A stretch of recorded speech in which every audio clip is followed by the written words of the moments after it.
سيدنا محمد بن عبد الله وعلى آله وصحبه ومن والاه لا حول ولا قوة إلا بالله. اللهم صل على سيدنا محمد وعلى آل سيدنا Muhammad. Amma ba'du, segenap para guru-guru kita, Ustaz Adi, Ustaz Alwi, Ustaz Rasid, Ustaz Yusuf, mudah-mudahan guru kita panjang umur, sehat walafiat. Lalu kita doakan guru besar kita Habib Muhammad Rizq bin Husain bin Syahab, mudah-mudahan beliau selalu ada dalam lindungan Allah Subhanahu wa taala. Begitu juga kepada jamaah Majelis Rutin Al-Islah, mudah-mudahan insyaallah kehadiran antum ini Allah Subhanahu wa taala menurunkan rahmat dan barakahnya. Amin ya rabbal alamin. Baik, kita lanjutkan taklim kita dari kitab Tajul Arus di Imam Ibnu Athaillah. Bismillahirrahmanirrahim. La tunfik anfasaka fi ghairi ta'atillah wa la tanzur ila saghirin nafs bal zur ila miqdari wa ila ma yutillah fihi lil 'abd. Imam Ibnu Athaillah mengatakan bahwasanya janganlah engkau pergunakan nafas-nafas yang Allah berikan kepada kita di dalam kita tidak bertaat kepada Allah. Artinya Allah berikan kita nikmat nafas, Allah berikan kita berbagai macam nikmat kehidupan nafas.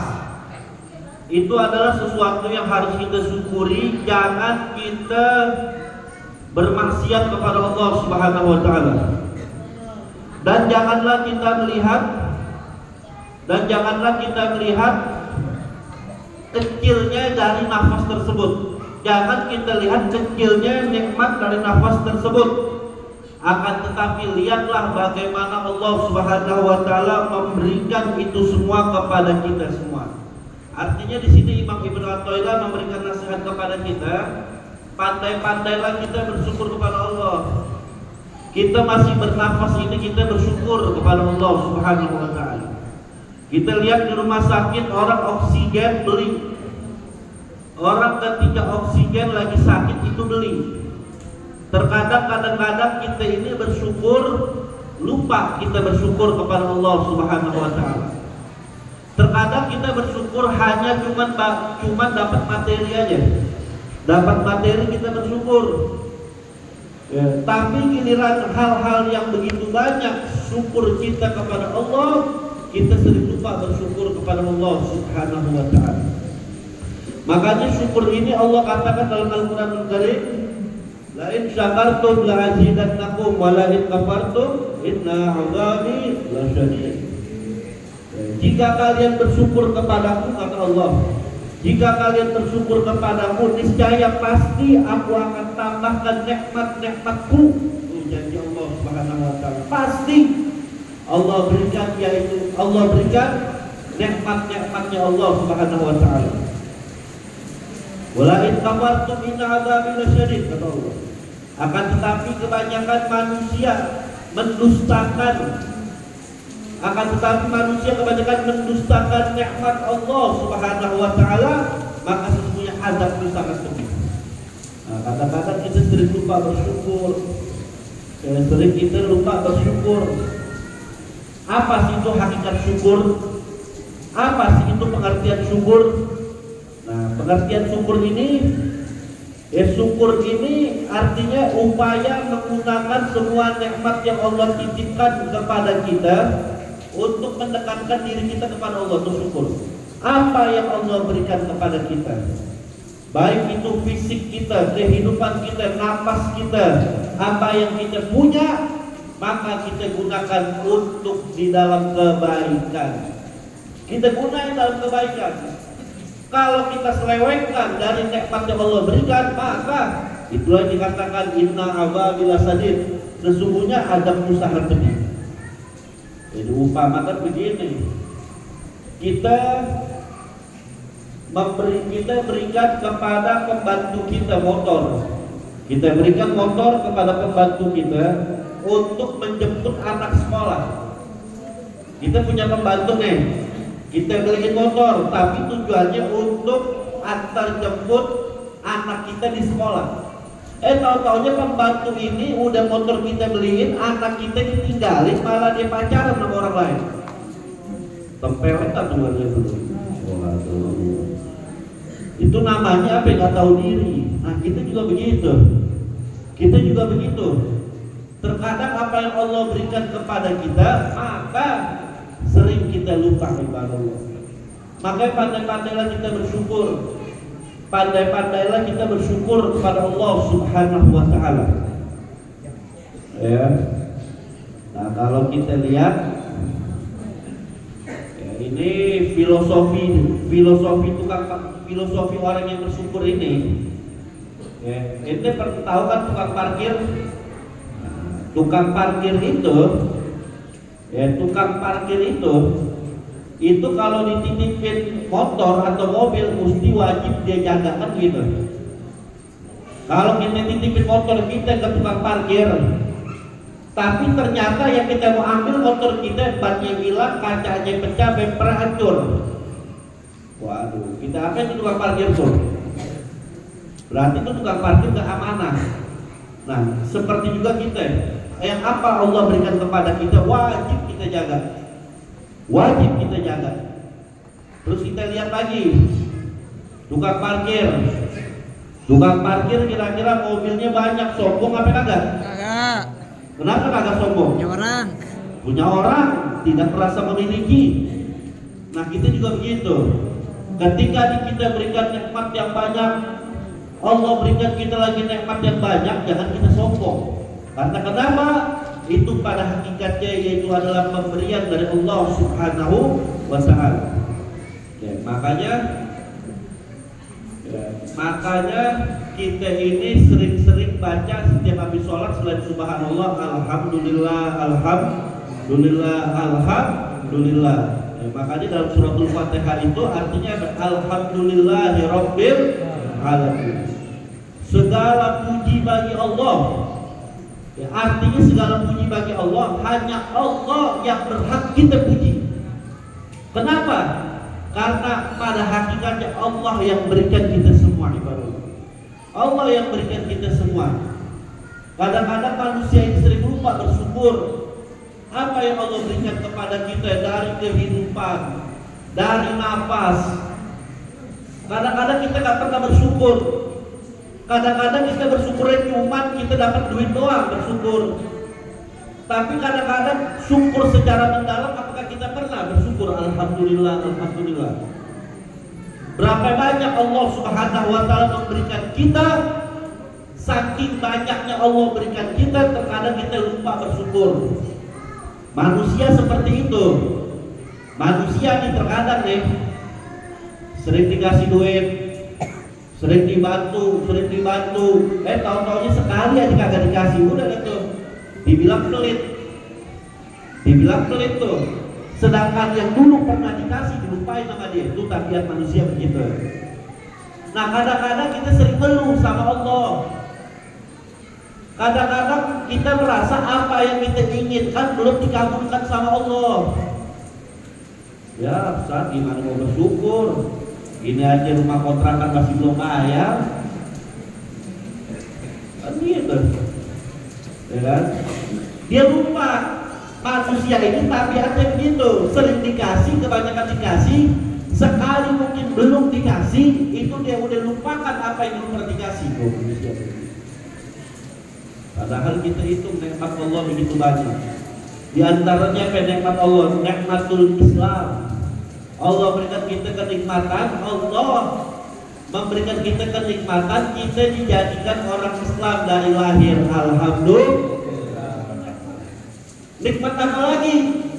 Nikmat dijadikan umat Nabi Muhammad sallallahu alaihi wasallam. Tadi Ustaz Adi bahas Ustaz Alwi tentang keagungan umat Nabi Muhammad, tentang Rasulullah SAW. Ya. Abuya Syekh Muhammad bin Ali Al-Maliki di dalam kitabnya itu As-Saraful Ummah Muhammadiyah, Sayyid Muhammad Al-Maliki menulis tentang kemuliaan atau kekhususan umat Nabi Muhammad SAW. Di antaranya, kalau dulu Bani Israel, umatnya Nabi Musa,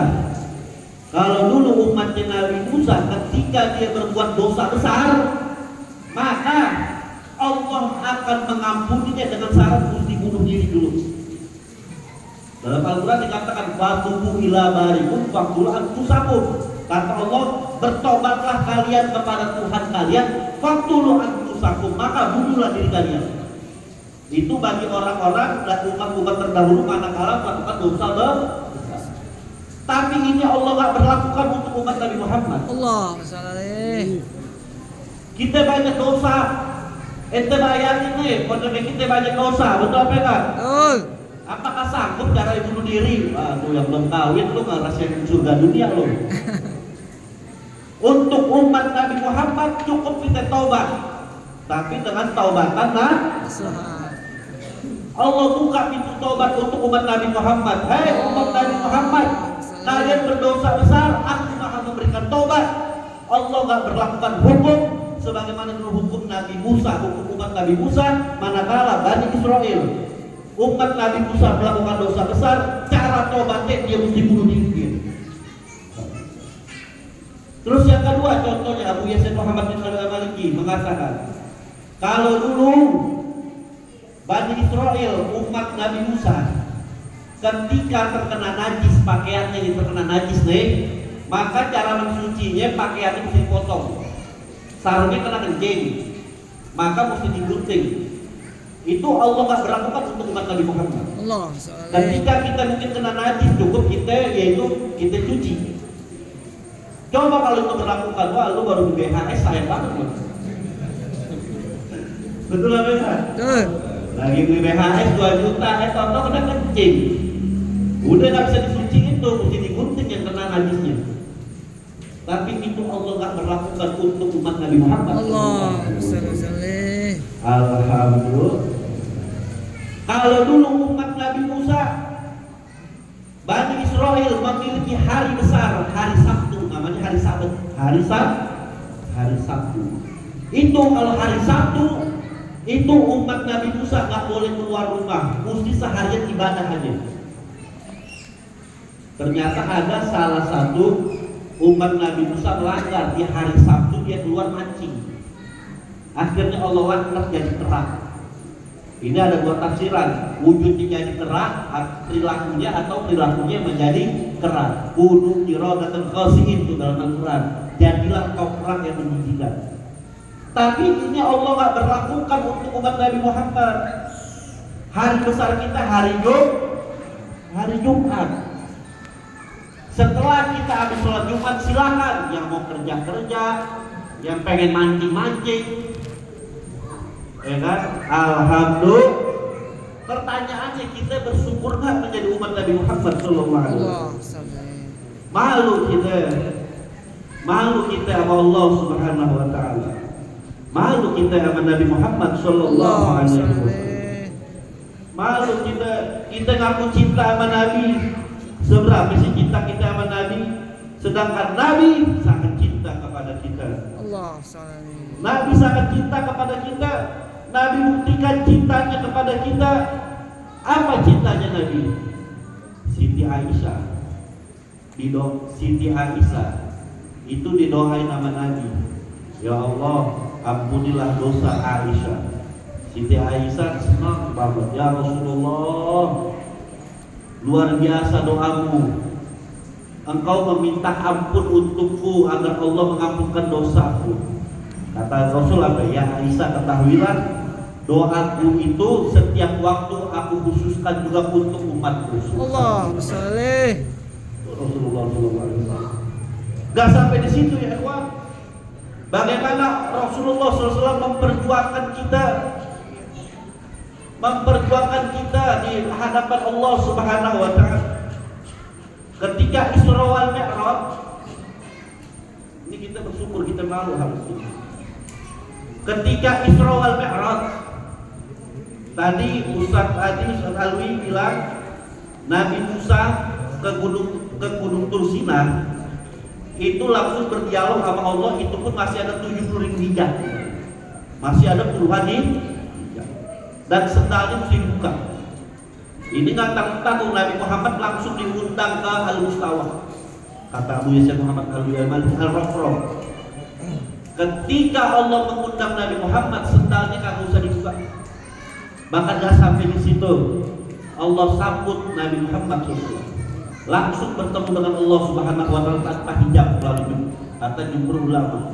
Allah sambut Nabi Muhammad, at-tahiyatul mubarakatuh shalawatun assalamu alayka wa barakatuh. Kata Allah, assalamu alayka, salam atas wahai Nabi. Yang menarik, bagaimana Nabi Muhammad menjawab salam Allah? Nabi menjawab, assalamu alayna wa ala ibadillah. Salam atas kami ya Allah, salam alayna, salam atas kami. Nabi gak bilang assalamu alayya, salam atas aku, enggak. Tapi Nabi bilang salam atas kami. Saya mau tanya, kami banyak atau satu orang? Banyak. Ulama mengatakan kami di sini artinya umat Nabi Muhammad SAW. Allah. Nabi Muhammad Allah. mendapatkan kenikmatan yang luar biasa, yang Allah belum pernah memberikan nikmat tersebut kepada nabi-nabi selanjutnya. Gak ada nabi-nabi selain Nabi Muhammad langsung bertemu dengan Allah, gak ada. Gak ada, masih ada hijab. Tapi ketika Allah berikan langsung nikmat yang begitu besar kepada Nabi Muhammad, Nabi gak lupain kita. Allah. Nabi sampai kirimkan salam kita kepada Allah Subhanahu wa taala. Ini baru pemimpin. Allah. Begitu mendapatkan nikmat, gak lupain umatnya. Alhamdulillah. Ketika Allah perintahkan sholat 50 waktu, Nabi minta keringanan sama Allah sampai 9 kali bolak-balik. 50 waktu jadi 45. Minta lagi keringanan jadi 49 kali bolak-balik. Demi siapa? Nabinya mah mampu 50 waktu, tapi Nabi pikir kita 50 waktu 5 kali bolak-bolak. Betul apa enggak? 5 waktu aja masih bolak-bolak. Itu buat siapa? Itu buat kita. Itu cinta Nabi. Makanya kita malu cinta kepada Nabi Muhammad, cinta. Tapi pergerakan kita, perbuatan kita melukai hati Rasulullah SAW. Malu kita ya Allah. Bahkan dalam satu hadis Nabi mengatakan apa? Likulli nabi da'wa mustajabah. Kata Nabi Muhammad, setiap para nabi mempunyai doa pamungkas. Punya doa apa? Pamungkas. Dan doa pamungkas para nabi sudah dikeluarkan sama nabi-nabi ketika di dunia. Kecuali kata Nabi Muhammad, doa pamungkas aku simpan di hari kiamat untuk menolong umatku. Allah. Makanya ketika nanti hari kiamat, ketika Allah mempersilakan untuk Rasulullah masuk surga terlebih dahulu, ketika itu Nabi SAW ketika di surga sendiri, Nabi minta keluar, minta izin kepada Allah. Kata Allah, kenapa? Apakah surga ini kurang puas?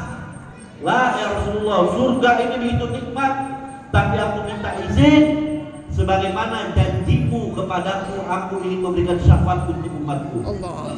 Karena umatku sedang lagi galau, kalau bahasa kita, di padang mahsyar. Nabi udah masuk surga, nikmat, keluar dulu, lihat umatnya. Pemimpin sekarang udah masuk lupa. Betul apa kagak? Udah masuk lupa. Hati-hati. Makanya kita ini yang kita harapkan satu deh, syafaat Rasulullah, syafaat Nabi Muhammad SAW. Tadi Ustaz Ali Alwi membahas memikir dikit bagaimana nih, ya kan? Imad bin Sarman apa bin Sarmun tuh. Aneka paham mati juga gimana tuh. Dulu kan hati Nabi bagaimana? Allah. Dia bilang nasab Habib putus. Habib memang kagak rugi lu mengaku bodo amat, betul apa enggak? Betul. Enggak rugi. Tapi yang kita pikirin bagaimana Ketika Nabi Muhammad dituduh sama orang kafir Quraisy, abtar ya Muhammad. Allah. Ya Muhammad, engkau punya anak laki semua putus, engkau terputus, gak punya keturunan. Rasul sedih. Rasul sedih banget. Ketika sedih dihibur sama Allah, Allah berikan jaminan, inna a'tainaka fasholli li rabbika inna syani'aka huwal. Sesungguhnya ya Muhammad, dia yang mengatakan abtar, dia yang terputus. Orang Quraisy pernah membuat sedih hati Nabi dengan memutuskan keturunan Nabi. Sekarang diulangi lagi sama orang yang ngaku umat Nabi Muhammad SAW. Insya Allah, kita lihat mati juga gimana dah. Dan makanya kita doain, mudah-mudahan kita berdoa, mudah-mudahan kita dijadikan umat Nabi Muhammad yang istiqomah. Amin ya rabbal alamin. Amin ya rabbal alamin. Lagi ya, itu salah satu syukur kita. Salah satu syukur kita dijadikan umat Nabi Muhammad sallallahu alaihi wasallam. Kita bersyukur. Kita bersyukur umat yang terakhir yang banyak bikin dosa tapi ampunannya luar biasa. Alhamdulillah. Lagi kita lanjutkan ya ikhwan. Nah, di sini Imam Ibnu Athaillah mengatakan fal anfas jawahir. Nafas-nafasmu ini itu seperti mutiara. Artinya nikmat yang Allah berikan kepada kita itu kayak mutiara. Ya. Wa hal ra'aita ahadan yarmi jawhara ala mazbala? Apakah engkau pernah melihat seseorang ketika mendapatkan mutiara tapi mutiaranya dibuang ke bak sampah? Kan orang bego namanya. Ya kan? Nah, di sini Imam Ibnu Athaillah mengatakan begitu juga kita udah mendapatkan mutiara begitu nikmat, tapi kita gak bersyukur. Sama aja kita taruh bak sampah nikmat Allah Subhanahu wa taala. Ya, sama aja ibaratullah. Ya, apa tuslihu zahiraka wa tufsidu batina. Ya, maka engkau sibuk memperbaiki zahir engkau, tapi engkau merusak batin engkau, batin kita. Makanya jagalah nikmat Allah Subhanahu wa taala. Jaga nikmat kita dengan kita banyak bersyukur kepada Allah Subhanahu wa taala. La in syakartum la azidannakum wa la in kafartum inna 'adzabi lasyadid. Itu orang beriman. Ketika mendapatkan nikmat dia bersyukur, ketika mendapatkan musibah dia bersabar. Karena syukur dan sabar ini pondasi keimanan kita ya ikhwan.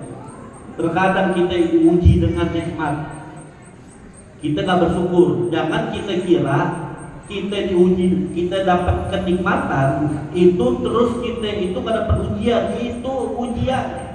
Ujian itu kadang-kadang berupa kenikmatan, berupa kesusahan.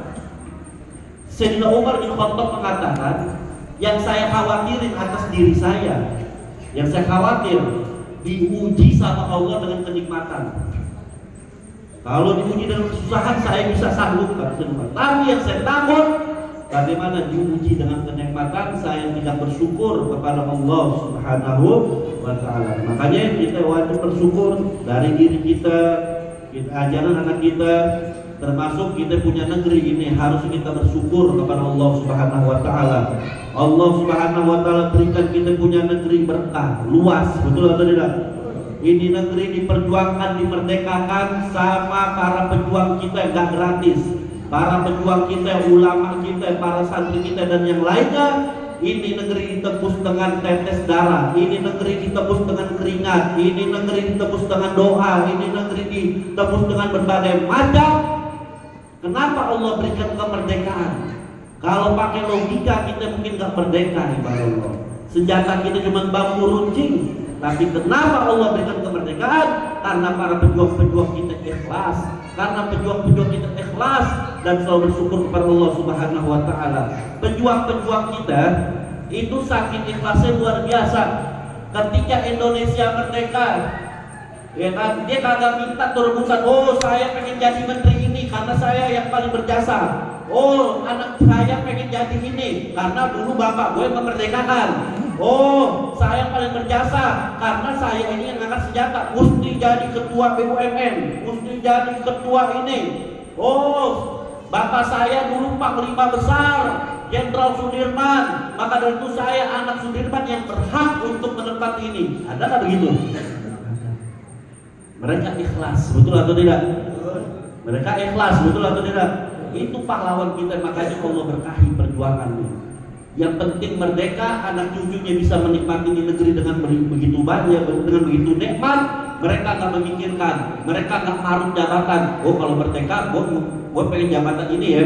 Oh kalau gue merdeka, anak saya titip si kakak. Gak kayak sekarang, gue lengser, anak gue wapres ya. Betul apa kagak? Betul apa kagak? Pantas Allah uji kita. Allah uji kita, ibarat Allah. Indonesia ini tanah yang Allah berikan keberkahan, Allah berikan kita melalui para pejuang kita yang harus kita jaga. Makanya di dalam undang-undang dasar kita jelas dikatakan atas berkat rahmat Allah. Itu nggak main-main tuh para founder kita mencantumkan di konstitusi, mencantumkan di undang-undang dasar 45 atas berkat rahmat Allah.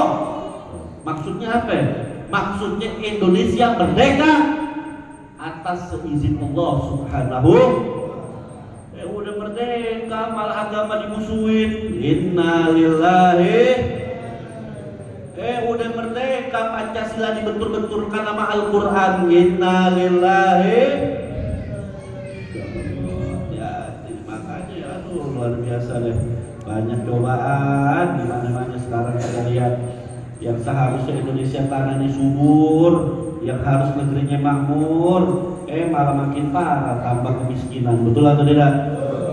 Yang kaya makin kaya, yang miskin makin miskin. Ya itulah, ya kan? Karena kenapa? Karena nggak bersyukur.